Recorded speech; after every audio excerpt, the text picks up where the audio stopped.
Welcome to episode 32 of the Burnout Expert Podcast. Today I have with us Angela Gentile. So Angela has a burnout story that many of you will understand because it began with a decade-long teaching career that she was destined in that career forever, she thought. However, there was a day where she was filled with tears on her way to work, and it quickly escalated into overwhelming breakdown where with the sudden loss of her father, the life-altering event, it led Angela to take a much needed medical leave and ultimately leading her to make the difficult decision of leaving behind a career that she once thought would define her. Amidst the turmoil of her anger, frustration, and grief, Angela embarked on this personal quest for healing, and she discovered this groundbreaking fusion of movement with neuro-linguistic NLP programming. And with this innovative method, this became the cornerstone of her teaching within what she calls her Sweet Remix movement community, where she empowers others to release the negative energy, traumas, grief within their bodies. So this is all supported by science. You know that I love the science backing and everything. So this is all supported by science. Angela's transformative process guides individuals out of their sympathetic state, so in that nervous stress state, and into a resting parasympathetic state. She's used breath, movement, and other tools as well to teach her clients how to manage stress, cultivate self-awareness, and foster the confidence and courage necessary to embrace their desired lives fully. Angela's expertise has gained recognition with renowned platforms such as Bustle, Parade, and Medium. She has also been featured on various Boston, Massachusetts local news outlets, as well as numerous top-rated podcasts. Angela is also the host of her own podcast, To Go Be Epic, the Go Be Epic podcast, which serves as a transformational platform for individuals seeking to revolutionize their bodies, mindset, and lives. So, Angela, thank you so much for joining us today. Oh my God, you're welcome. Thank you so much for that intro. That was beautiful. I appreciate that. Yeah, I'm so excited to have you here. I know when we were first talking, like you spoke that it was a teaching career that you thought would be your career forever. Teaching is, I know it's interesting, as I was just saying to you, our last guest, myself, as well as the last guest, had to pull our kids from school because of our kids' demands. And I've always said that the stress and pressures that teachers have on them is astronomical. The amount of different kids that they have to accommodate into a class and the class sizes. And then also you get into all the political stuff as well in there. Yeah. That I don't know how teachers manage. So I don't think they do. That's the issue, is that I don't think they do. I think it's just putting Band-Aids and duct tape on really, really big sieves and problems. You know what I mean?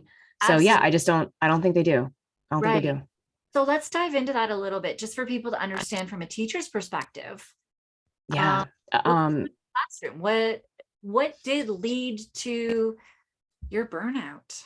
I think there were so many things. Like I as much as I was like, in this mindset when I was younger and graduated college in my early 20s of like, get a job and this is going to be your job for the rest of your life. I don't know if I ever necessarily thought that for real, but I didn't know that I had an option to think otherwise. Yes. You know what I'm saying? I'm an elder millennial.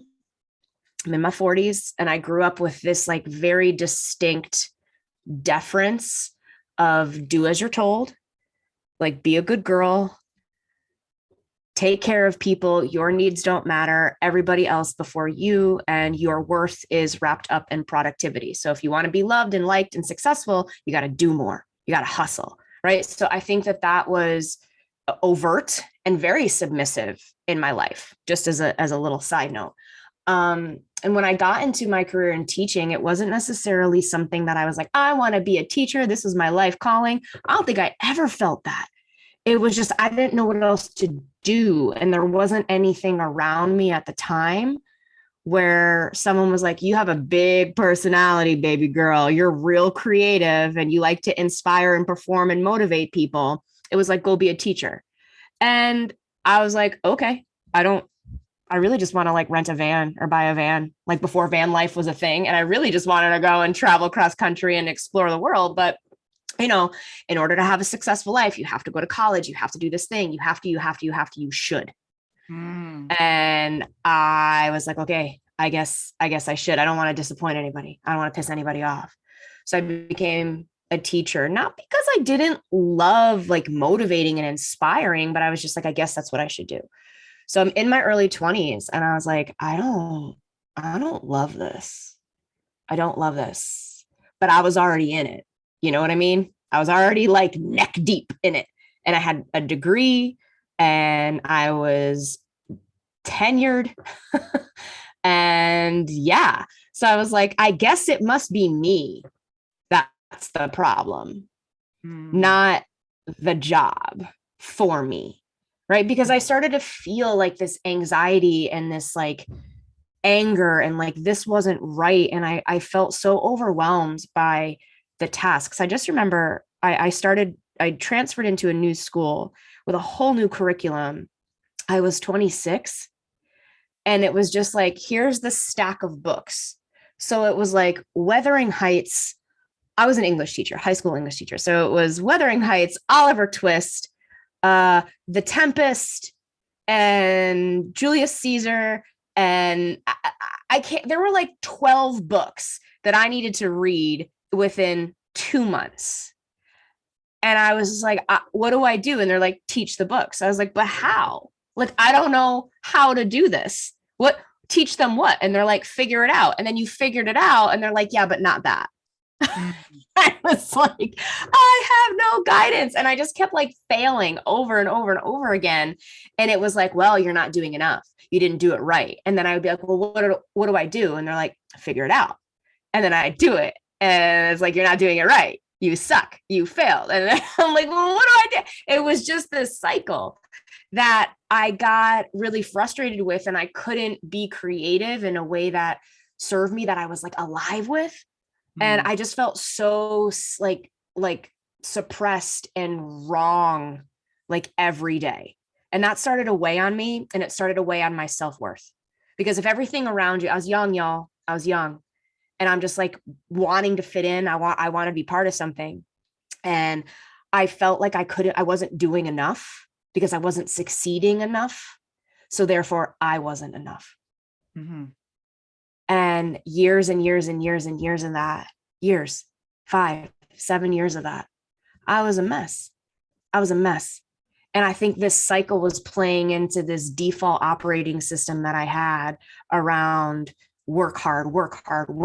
You got to be liked. You got to prove yourself. This is what you should do. You got to make it work. And it was a really toxic ecosystem internally that was fed by my outside environment that kind of kept the cycle going, you know? Yeah. That's the thing. I have a coach. It's fascinating. And he always says, like, how many situations can you talk about somebody who worked harder and harder and harder and still never made it anywhere? Still didn't impact on the world. Like, we can all think of examples of that, but it is our generation. When we grew up, it was this thing of, go to college, get a career, and die. Like, that was it. Like, work hard is what's going to make you successful. It's not your passion. No. And it was very much like, this is a meritocracy. If you do work, you will get rewarded. If you do this, you'll get rewarded. And it doesn't really operate that way. We're not, do you know what I mean? Yeah. So yeah. And I do, segueing into the teaching aspect as well. For many that do listen, do know that I homeschool for a couple of different reasons. But the one thing that I've really learned through homeschooling as well is just that there's like one way of teaching in the school system.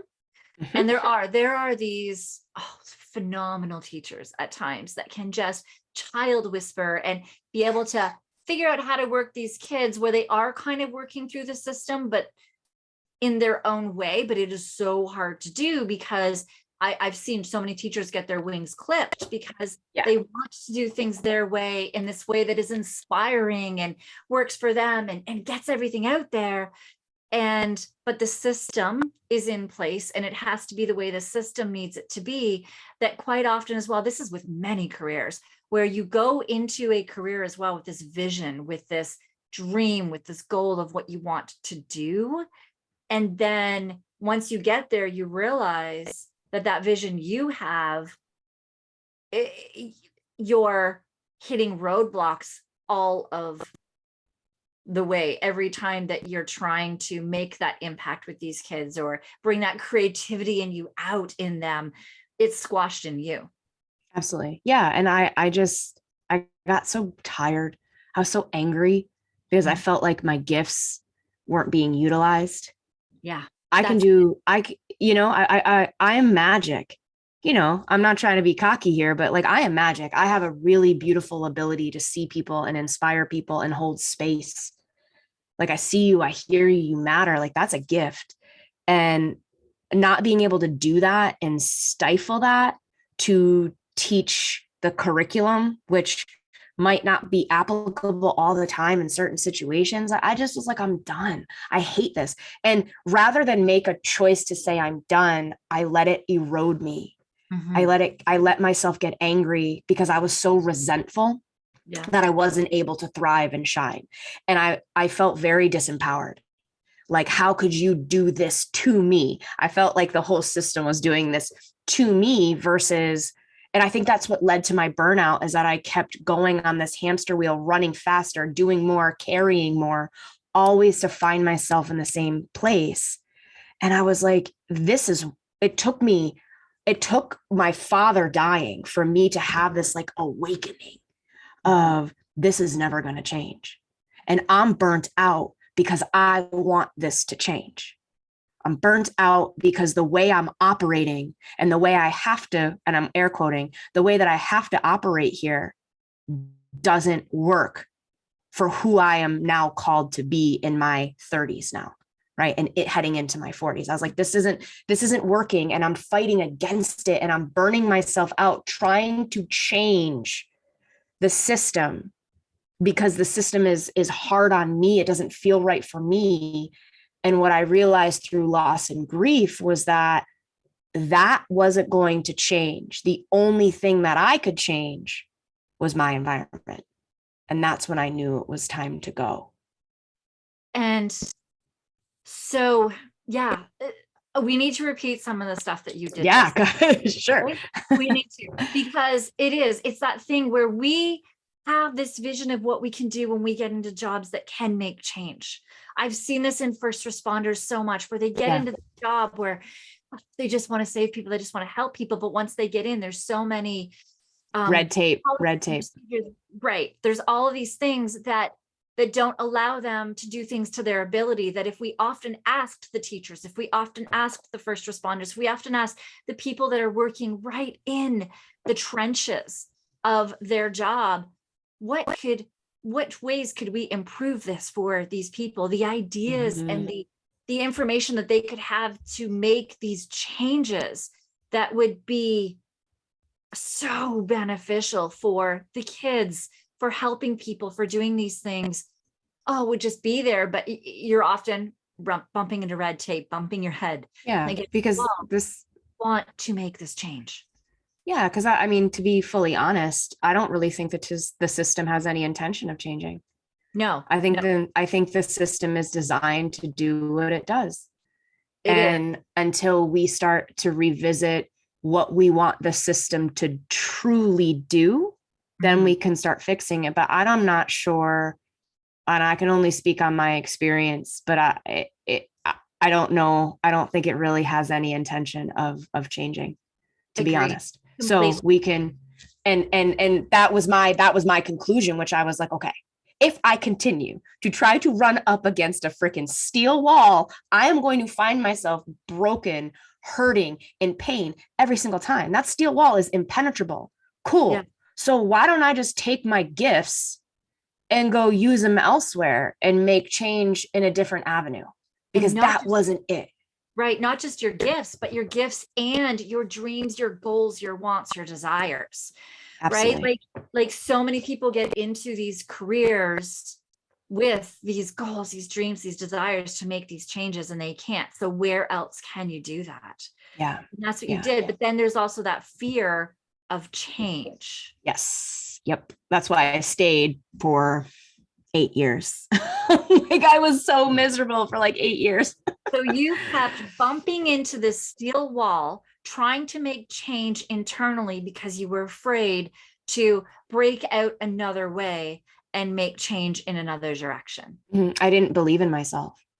That's what and I think sometimes what ends up happening, you know, for me, I was very ill-equipped to enter the world as a woman with agency and boundaries and self-respect. I didn't have the tools to be able to stand in that.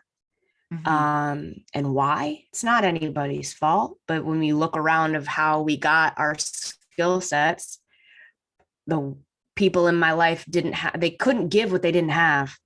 Yeah. You know, I'm the generational breaker, man. I'm the one who was like, middle fingers up. We're not doing any of that. So I'm the one who had to go and cultivate that, you know? Sorry, go ahead. Okay. Yeah, this is huge. I've just gone through this as well. So this is the thing, is that we do have these generational traumas. We do have these generational things. So like in my family too, there was a big lack of understanding of communication, right? Also, there was some generational things of with the not being able to communicate, that comes with harsh communication and some yelling and some negativity and keeping you in a box when things are different and not liking change.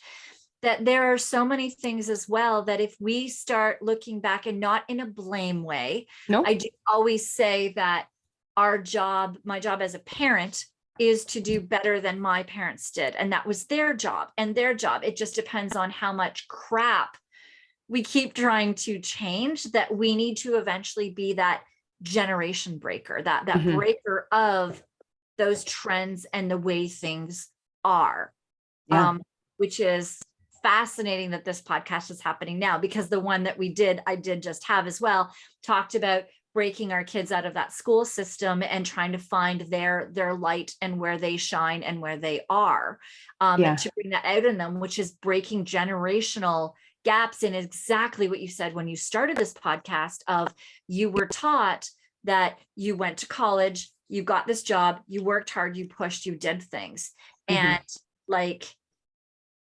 breaking that mold of doing things. So you did not have this belief in yourself. No. How did you change that? Because I didn't. My dad, when he passed away, he died suddenly. And it was a reckoning moment for me that was opening. It didn't break me apart. It broke me open.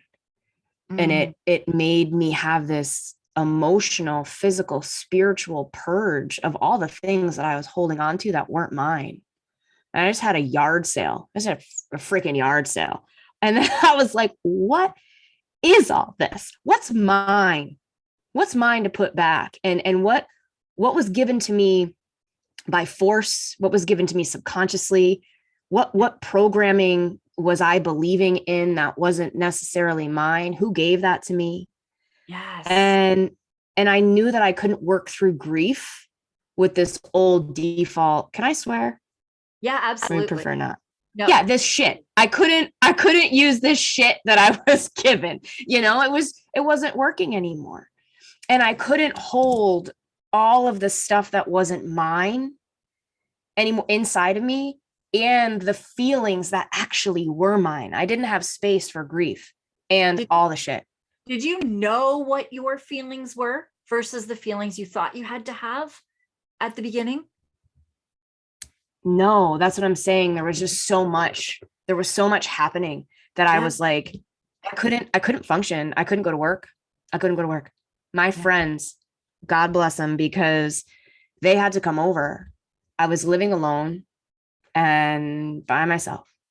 They had to come over and like pick me up and put me in the shower. Like I was not functional. I was not functional. And I wouldn't show up for work. I was like getting in trouble. And I was like, you guys, I'm not okay right now. Like, I understand that you want me to do this job. But then I was just like, fuck you, because I need to be, I'm a human being who just had a major loss in my life. And you want me to function like a machine? I was like, I think there was a period there too that I was like, no, I don't, that's not what I need. I can't do this. Fuck you. Like, I can't do this. And I think as things started happening and I was like scraping just to survive, I was like, that's not nice. That's not fair. I don't want to be treated that way. I don't, because I didn't have space to put up with it anymore. I didn't have space to be treated like garbage. I didn't have space to be shit on one more time by administration, by parents. But I was like, I have nothing left. I have nothing left. And what I do have, I need to take care of me, because I'm taking care of me and honoring my dad right now in his passing. And that is the only thing that is important to me. So I didn't have space anymore to be a punching bag. I didn't have space to like keep giving. I had nothing left. And I was like, wow, in my worst, darkest hour, I'm still expected to give right now. No, thank you. No, thank you. And I think setting that boundary and saying no was the first step that I took into reclaiming my power back and taking back my energy, my time, my money, my spirit, my gifts, because I no longer was willing to give that away anymore. And the more I said no, I was terrifying, but empowering at the same time, because I knew that what I was doing by like moving through my grief and setting these boundaries, like listen, I'm showing up at my job being like, I don't care. I knew I was leaving. My dad passed away right around Christmas in December. So I used my bereavement leave. We went on the winter break and I came back in January and I was like, yeah, I'm out of here. I don't know. We're just going to figure it out. I started wearing sweatpants to work. I was like, I literally do not care. I don't care, because I'm going to use the energy that I have to take care of me. And it was little tiny little middle fingers that I was doing, but it started to help me build back my agency and reprogram some of that default operating system of like, what are people going to think? Yeah. What are people going to think? Because you know what? People didn't care about me there. No. People didn't care about me. They didn't care about me. So why would I care what they think? They don't care about me to begin with. Who cares what you think about me now? Like, whatever. If you don't have grace and empathy in your back pocket to give to somebody, I don't have space for you in my life. I don't. So that's kind of how it went down. Like, I was terrified to leave, but I know that I couldn't be in that environment anymore and be okay. There's no way. Yeah. And I have talked about this actually in some earlier episodes as well, of when you're in a toxic workplace, like when to know to leave. And and the one thing I do say is to first get yourself out of the burnout if possible, right? Yeah. The thing though is that that's not always the first, like, it's not always possible. Sometimes you can't just like rip it out and like Jerry Maguire style, like I'm out and like leave. Sometimes that's not possible. And you do have to put things in place. But I think the biggest thing that you can do to get out of that is mentally say, I'm done, and give yourself an end date, because then you can start working backwards around what you need. Right. You can start working backwards. Well, if I have 6 months, what do I need to do in that 6 months to be okay to leave? I didn't say great. I said, okay. You just got to have a little okay in you to be able to get out of the situation, Yeah. And that's where too, when we're talking about toxic situations as well, is that sometimes when you're in that deep depth of burnout, everything is frustrating for you. Everything is short. Everything gets on your nerves. Yeah. Those are all the symptoms. Yes, absolutely. The thing though is that sometimes once you get yourself out of burnout, you like your job again. That being said, what I will say about teachers, and there are some other jobs as well, I don't know how teachers do it on a day-to-day basis. That some may be able to go back depending. That being said as well, like my one son's school, the administrative, the principal and stuff is just horrendous, that I don't know how any of those teachers are surviving. The principal at my other son's school is like the most amazing, supportive guy to the teachers whatsoever, that at that school, you probably wouldn't have gotten into that deep of a situation as well. Right? Who knows? Sure. Yeah. Who knows? It really does come from the support and where you're at and being able to make those situations. That there are times like your situation for sure, where it's like, yeah, I'm out, I'm done. I can't even get the room to breathe to even take care of myself. Yeah. Whereas some jobs, some careers, even some teaching careers may, depending on who the administration is, may give you that time and space to figure your shit out first, to get yourself back on track. Yeah. First. I think it depends. It's like, I think a question to ask when you're in your burnout phase, like, is this for me? What do I like about this job? And what do I not like? Because I think when you start getting really clear on your like hell yes and hell no, that's going to like really deter any other situation from showing up in the same way. And for me, I realized that teaching in a school system was an absolute hell no for me. I was not meant to do that. So it's not like I was willing to go and find a new place, because I didn't like teaching. I didn't like it. I actually hated it. And to be honest, I don't even really like kids. I don't. Yeah. I find them annoying. I was like, I don't want to do this anymore. I want to take care of other people's kids. I don't want kids. I'm done. I don't want to do this. Yeah. And so finding that out as well, like you may get into a career, but like you said, there's this expectation, and when you, and burnout and everything can come from getting into a career that is not for you, and feeling that because of all the pressures and everything that have been put on you and expectations, that it would be wrong for you to leave this career, because everybody says, oh, why would you leave this? Why would you do that? If it's not for you and it wasn't for you, and you get that, you're like, you think it's going to be something, or you find out like for you that kids aren't even for you, teaching, well, absolutely. Your stress is going to go through the roof, right? Like no matter how good administration, you're going to be like, this just isn't for me. This isn't it. This isn't it. And that's huge, right? The expectations of like who we're supposed to be as women, who we're supposed to be as people, what we should do as the job. Like these were all things that I was shedding while I was grieving, because I didn't have space for it anymore. I couldn't like be this human being who like had it all together and could show up and take care of it, but I couldn't do it. And you know what? I didn't want to do it anymore. No. I wanted my life to be mine. Yeah. And I think all of those things that come up in burnout, the resentment, the anger, the like self-sacrifice, the anxiety, like I was sweating in my sleep, like just like all of these things that were happening. I was like, it must be me not doing enough in my job. And once I got to a place where I was like, yo, none of this is cool. None of this is okay.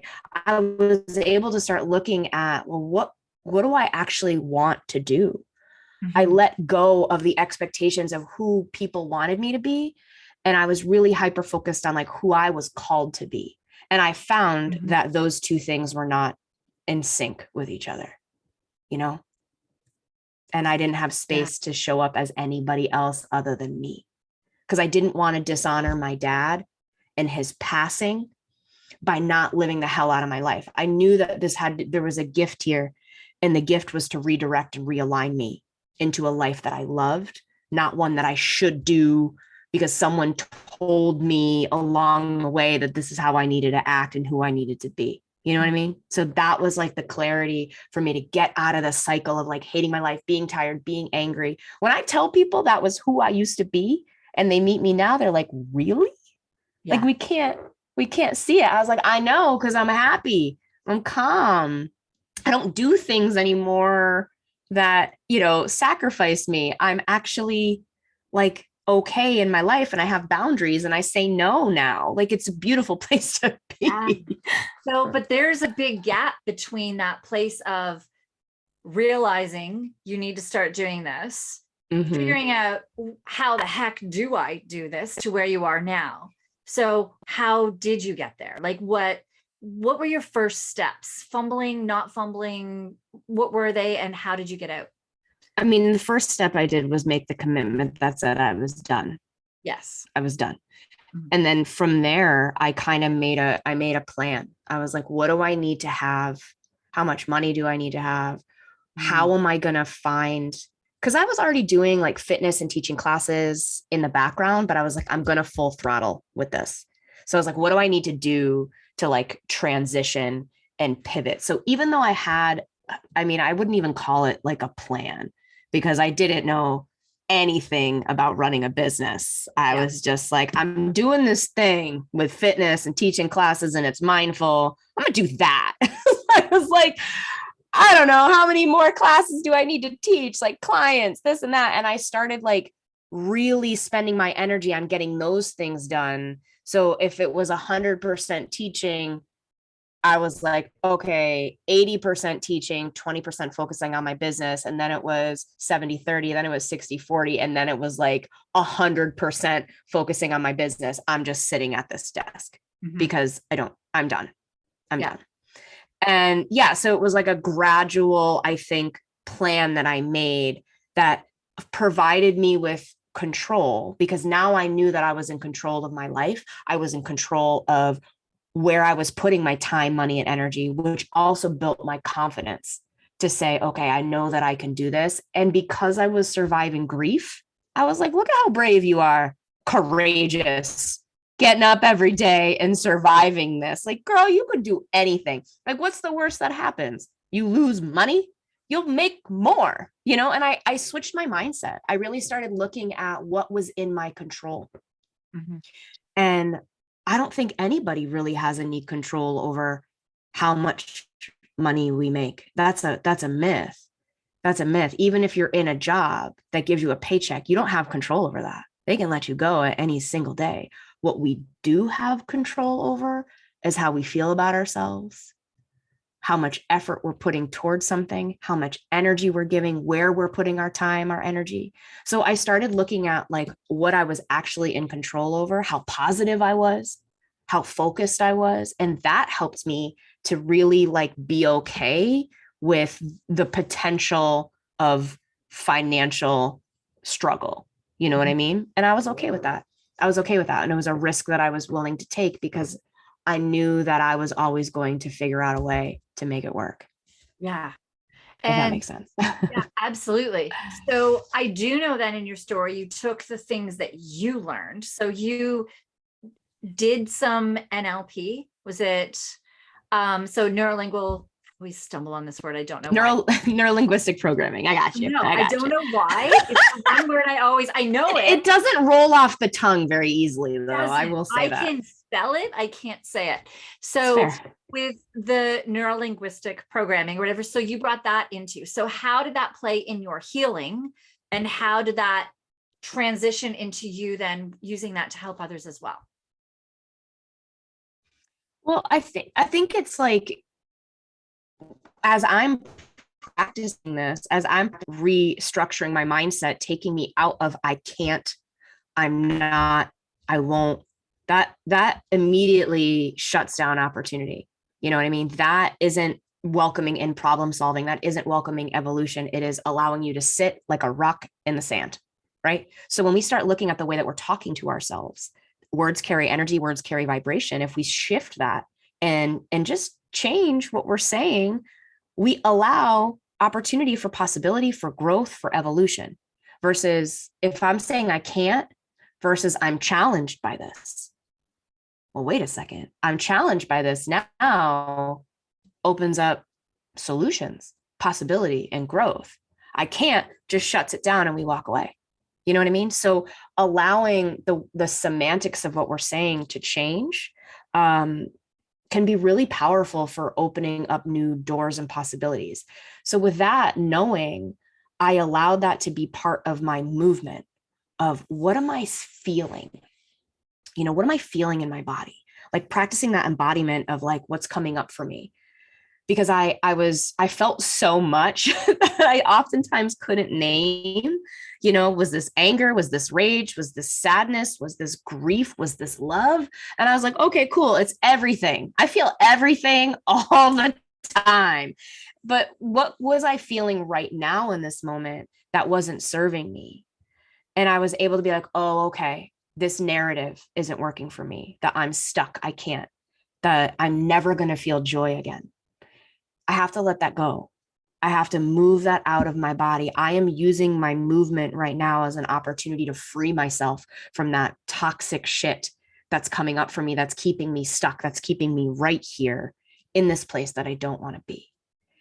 And then where the neurolinguistic like reprogramming came is in meditation. Like after I would work out, I would allow like, okay, what do I feel now? What do I need? I have this. And it just allowed space for conscious awareness and connection within myself to be like, okay, what do I now need to do? What do I now feel? What's now going on? What am I now going to claim for myself? What actually is happening? No, baby girl, you're a badass. You're not a victim. You're not stuck. Like, look at you, what you just did. You just ran. You just did boxing. You just did this movement and you're powerful. Remember that. And that's what I would take away from my movement and go out into the world, and I started bringing that into the classes that I was teaching with teachers, which it was about, what are we letting go of today? Oh, I feel worthless. I'm so stressed, right? So we would allow space to let that go. We would move, release it. And then every class would end with a meditation of like, hey, you know what? You matter. Don't forget that. Teachers leaving this class being like, you know what, I do matter. My feelings matter. My needs matter. And they would lock the door and they would go home to their families. They would lock the door. They would go home. They'd grab their stuff. They'd get in their car and they'd go to the gym or they'd go to whatever they had to do for themselves. And I was like, wow, I really think I'm onto something. And that is what I was doing kind of behind the scenes while teaching, is what led me to be like, I'm going to build this into a business. Literally don't know how I'm going to do that, but I'm going to do it. I'm going to figure it out because I can do anything. I can do anything. And that's just what I started telling myself. I could do anything. And here we are 7 years later, and I did it. I completely bypassing the full 7 years, but I hope that answers the question of what you originally asked me. Yeah, absolutely. So bringing that linguistic programming, I don't know why I stumbled on that word. So bringing NLP. NLP. So yeah, NLP just really changing the way you're thinking about things, the way that reprogramming of the way that you were taught to think growing up, the way that you were taught that you do just, work, go to college, get a job, work hard, right? You reprogrammed that yourself. And then you started bringing that into your fitness workouts, into life, and brought that into a business. That's amazing. So empowering them. So they're still getting a really great tough workout with you. But through that, they're also working on making sure that not just their body is coming out of it stronger, but also that they're mentally more empowered when they're coming out of it. That's it. Because if you're in this workout that's challenging you and you're like raging out, like that's the process, the Zen rage heal process, zenning and setting on that intention of like, what do I want to let go of today? You have permission to let that go because you're identifying that it's not serving you anymore. And like, once you decide that you're going to name it, you get control of it. Yeah. Releasing that from your body through the workout, right? Because when we're challenged, and this goes across the board, whether we're challenged physically or we're challenged emotionally, and triggered in our life, how we show up is how we show up. So if we're challenged physically and we can start making this connection of how our minds may or may not be speaking to us in that moment, then we can start to gain control of it. If you're being pushed and your body's like, you can't do this, stop it. And you do, well, then you're just feeding that narrative over and over and over again. But what happens when you're paying attention to it and your brain's like, I can't do this. And you're like, no, absolutely not. Yes, I can. And you push through And you start gaining control of this narrative of what happens when you're challenged and you push through and you're like through the discomfort. Yeah. When you come out of that, the other side, you're like, look at me doing hard things, right? So whether it's burpees or whether it's a hard conversation or it's asking for a promotion, setting a boundary, walking away from something, the more you start practicing being in uncomfortable situations in a fitness class, for example, you now build up the same resiliency that you need to go and do that in your life. So that's when it can be really profound and really powerful. Absolutely. And yeah, my background as well is in personal training. And I do, as you're saying this, I'm remembering one client specifically where she was struggling with something. And I'm like sitting there in my mind going, I know she can do this, but mentally she thought she was weak. Yeah. And I remember sitting with her on the floor for probably 20, 25 minutes, talking her through what she's already done with me, like she had forgotten all of the other things that we'd done in the gym and how strong she was in so many things. For some reason, when she did this one thing, she thought, I'm not strong enough. And it was fascinating because to this day, and I'm talking like I've been to her wedding, her kids are like now in high school. We love that. We love that. But and I know like to this day, she will still tell people the story about that day, that one specific day where we sat. Yeah. And you reminded her she's strong. And now she's like a CrossFitter. She's like doing these crazy workouts. She's like uber fit, but the stuff she's accomplished in her life as well is phenomenal. Beautiful. And that's the thing, right? Like there's so many things that we stop ourselves from doing, or there's two frames to this. We may stop ourselves from believing we can do certain things, which does affect then what we're able to accomplish in a gym. Or you do see some that do push really hard in the gym, but they don't actually relate that to their mental strength and their physical strength to be able to accomplish that and bring that outside of the gym as well. Absolutely. And I think that's why I created this, because I realized sometimes like I was doing that. I would go to the gym and I would have like a freak out at the gym, like an emotional freak out. And people were like, what the hell's wrong with this woman? And I'm like, I'm grieving. Like nobody knew what to do. And I would go to yoga and I'm like, fuck this. I can't sit still right now. I got all this emotion and energy surging through me. So I was like, I feel schizophrenic. The hell's wrong with me? So I was like, well, wait a second. How do I combine all of this together? Because it's not like I need one thing. And I think sometimes that's what we forget. Like we go to the gym and we do this here. We go over here and we do this here. And what we're doing is denying ourselves the opportunity of the full human experience in real time. Mm-hmm. Being a human is messy. We feel things all day, all the time, all at once. And when you have like an emotional thing happen, and I mean, if we're adults, I could pretty much bet the farm right now that we're experiencing chaos and trauma and loss and pain and stuff happening on a daily basis in some way. Like just the human experience is pretty wild right now. So if that's what we're experiencing and we're starting to compartmentalize, we're stuffing it down. I think what's beneficial and why I've created this is to show up and feel it and be it all in one place. There is a permission to feel and be exactly as you are. And there's a way to honor it. Mm-hmm. What are we feeling right now? Messy, chaos, anger, frustration. I don't know. Great. Let's start there. Right? You don't have to check it at the door. In fact, I would love for you to bring it in. It's necessary that you bring it in and use your movement as a way to like understand that and use that. So it doesn't control you. You're controlling it. Because if you go to the gym and check it at the door, guess what? As soon as you leave, you're picking it right back up again and you're going right back home and you're wondering why I feel just as crazy, just as anxious, just as shitty as I did before I did that workout. It's because you haven't done anything intentional with it. You haven't used it to your advantage to grow. You've said that feeling is separate. No, it's not, because your human experience isn't separate from your feelings. Yeah. Oh man. Okay. I feel like we could talk about this forever. Mic drop. Sorry. I know. So we do have to be mindful of the time. Sorry. One more thing before you go is that what would you say then to somebody that is standing outside the door, not walking in because they're I don't want to say afraid. They're not ready. They don't feel that they are ready yet to feel the emotions, or they don't think that they are feeling the emotions yet. They're somebody who stuffs them down. Mhm. What do you say to somebody that doesn't freely Emote? Yes.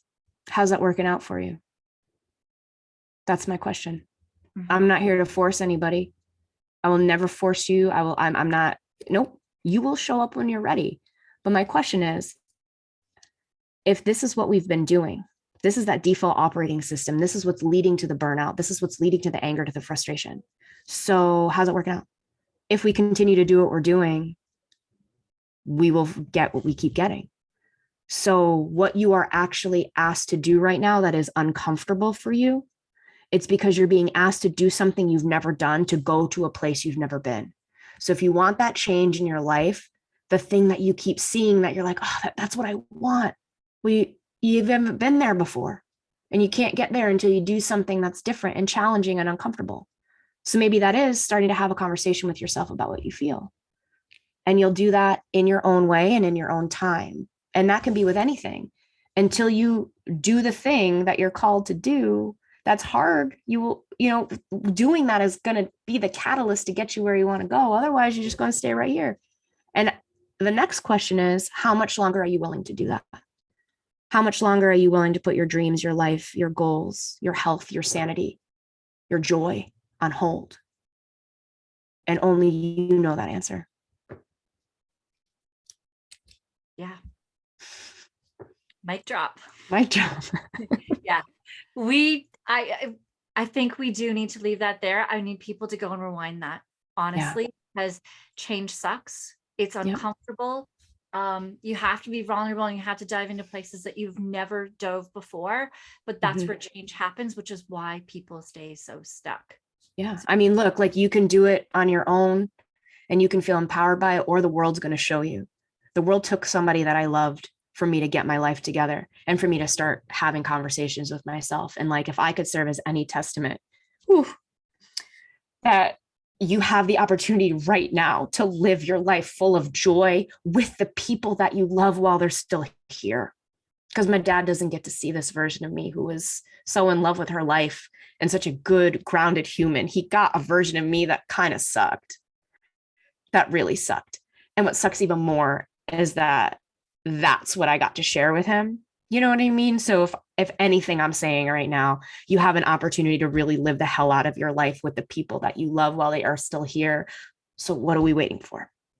Yeah. What are we waiting for? Right. Especially like being a child or being a parent, right? Yeah. If you're a parent right now that is stuck, your kids are seeing a version of you. Is that the version you want your kids to see as 100%. well? 100%. All the relationships in your life, take inventory. Yeah. Take inventory. Your kids are not going to make changes unless they see you make the changes as well. Yeah. If they don't see you dive into your shit, if they don't see you getting vulnerable and diving into places that you are scared shitless to go into because change is hard, then kids are also not going to change and grow and be the people and have the life that you would like your kids to have as well. And then we're just repeating the cycle, and we're giving them the same tools that aren't working over and over and over again. We're just giving them the same toolbox that we're stuck in and that we hate. Which brings us back to the start of this that got you into your burnout full circle. Boom. Let's end it there. That's it. That's the end of the podcast for real. So true. Because I know we could go on forever. All right. So thank you. Definitely left her links in the show notes. Go to them. If anybody is listening, the quickest way that they can get to you is Instagram. That's where I use the social media platform I use the most. So just Instagram me at Sweat Remix, and let's have a little party. Let's chat. Let's chat. Absolutely. And there's so many ways for you to join and get some of this magic, either whether it's one-on-one working with me, whether it's if that's not your jam, maybe if like that person that you were saying is like having a hard time kind of identifying the feelings, maybe you just show up at class. Maybe that's what you're ready for. The reason I do coaching is for people who are ready to hey, this has been coming up for me. I'm ready to tackle it, because everybody's on their own journey, right? So there's so many ways that we can work together, and you guys can tap into this community, because I'd love to have you. I'd love to have you. Amazing. All right. So go to the show notes, check. There are links. I think that Angela has a little surprise for you in the links as well, down there. So definitely go and check and see what she has provided for you guys. And if you would like to connect with me as well, you can go to my links as well. They're also in the show notes. So it's burnoutexpert.ca for everybody and this podcast. If you're specific, first responder, 911lifestyle.com. And I will be seeing you in the next episode. Thank you all so much.